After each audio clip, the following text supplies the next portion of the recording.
Hello and welcome to this, the first in a series where we're going to explore different comps and how Shadowplay can basically beat them.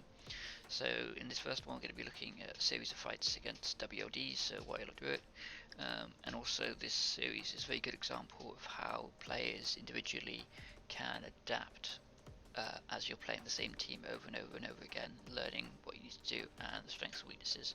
So I'm just going to let this footage go. This is a VOD from my stream at Caitlin the Priest on Twitch TV. You can find me there most days. So at this point we didn't know it was going to be a WLD, we'd never fought these guys before, they've obviously never fought Shadowplay, but what you're going to see is, in particular, they are going to play a very, very standard game. The Druid's going to do normal Druid things, he's going to open up in a very druidy way. There we go, sort of with a pounce swaps, but he can't go for a cyclone because his wire is dying because of the pressure. And then you can see the wire is already extremely low. He's still got no hots on him. Druid's been feared, and we're just going to kill him. And there we go, job done. So this is second fight, different arena, better arena for them. We make some big mistakes in this one and actually end up losing it. So the first mistake we make is we stop. We should be aggressive, we should be in their face. They on the other hand are playing it perfectly with Warlock forward. They know we're never going to kill the Warlock, we know we're never going to kill the Warlock. You know, we've got Karahzan tongues on him, we're not bothering with anything else. At the moment I'm just purging him, probably shouldn't even bother to do that, I should probably save the mana.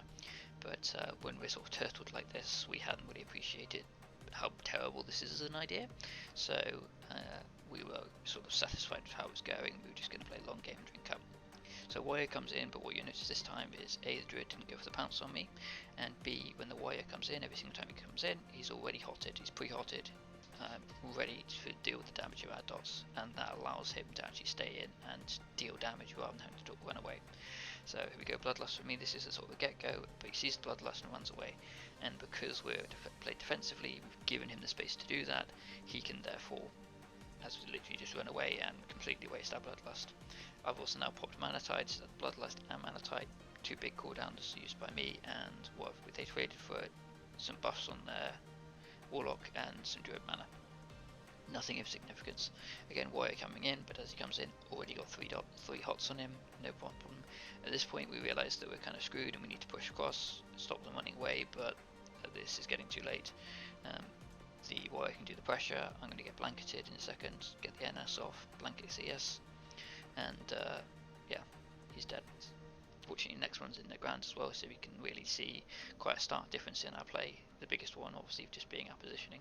So match opens up. First things first, we know is just keep them going straight across. We're onto their pillar, so the Warrior can't run away. He is pre-hotted. Druid goes back to the old ways of just trying to slow me and stop me doing things, but that also means he's not doing hots on his Warrior, so his Warrior is forced to run because he's dotted up fully with no hots, because the Druid was spending time purging, so pouncing and messing around with me. So again, Bloodlust, pressure, purges, NS being used by the Warlock, by the Druid. At this point I'm forced to heal, but it's not too bad, it's always going to happen. And then again, Warrior goes, gets all the dots up, and has to turtle in a second. Runs away. This time Druid was positioned wise, but we obviously got the damage in a little bit better. So same team again, but Blade's Edge. I think Blade's Edge favours us a little bit. I think that ground's a very nice arena.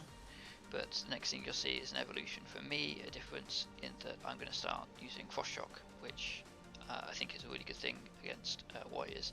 Whether you use max rank or rank 1, it doesn't matter. Well, it does matter, but you know, I end up using max rank just because I want the damage and the pressure. Dots. Druid has again changed, he's gone back to just popping heals straight out of stealth, but we get a really nice fear on him here, so when he's feared, that means a hell of a lot of pressure. He hasn't pre-hotted the Warrior wasn't pre-hotted and then run in because we hadn't given him the space to do that. He's forced to just turtle, but Blade's Edge doesn't have the big distances that Nagran does, so whenever we get into this position here, we can obviously fear and go for the Druid. Druid runs away, lives, so we just swap back onto the Warrior, CCs onto the Warlock as much as possible, and a couple of heals from me. Dots are going back up on the wire. Wire's also getting hot at this point. Tremor is down, but you can't see it. Getting term stomped as well by the pet. At this point, the wire is running away. This is probably the best choice they can have to take it upstairs. It has the distance that Nagrand does, so they can move it. And this is where the wire makes fundamental mistake, or the wire or the druid, we're not quite sure.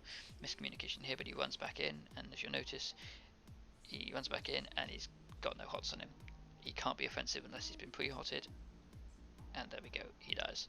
So the wire needs to wait to get pre-hotted before he runs back in, otherwise he will die. In Nagrand again, so their best arena, I'm not going to say it favours them, but it's the best arena for them. And you'll see again, this time the druid's not even bothering stealth, he's straight in there with hots from the very, very beginning, getting as much onto the wire as possible. We're straight in there, bloodlust, aggro. I'm just going to run, place my totems away from everybody as much as possible, and then we're going to go in with the purges and frost shock, I think, as well.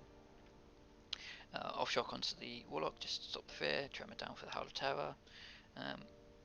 Warrior's already getting pretty low from all of the damage. Totem's been stomped, so I'm fairly sure. Do I drink it this one? I don't know. Could get dispelled, but it's a bit slow. During this time, obviously, the Warrior's just trying to get away. They've run to the pillow as they like to do, so we are going to fear the Warlock to get him out of the way and then go and pressure. Frost Shock's going to be coming from me again. There it is. Stop him, purge him as much as possible. Totem's down. Damage coming in.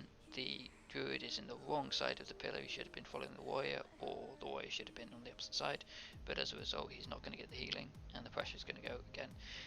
Then as he flees, we get the same situation as before, with the druid being close to us, which means that we can hit him with AoE fears, death coil. We also know he's very, very low, so swap onto the druid. He's doing tranquility, just standing there. That's fine by us. We're going to fear him and then kill him with the fear. Down with the druid, warrior is going to drop at the same time pretty much, and the warlock's just going to die. And that was the final match against those guys. No offense to these guys, I'm sure.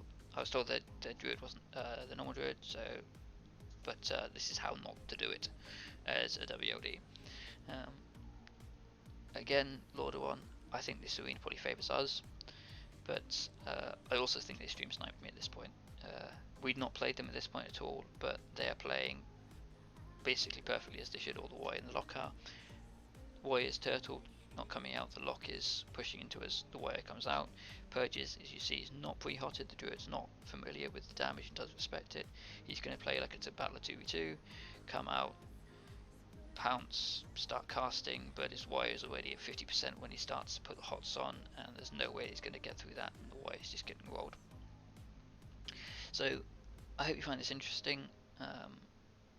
I will again, I've got some footage of us versus various RMPs and try and do the same thing for that. If you have any questions regarding the comp or regarding shamans in general, then feel free to ask in the comments, and I hope you go forward and enjoy all your matches.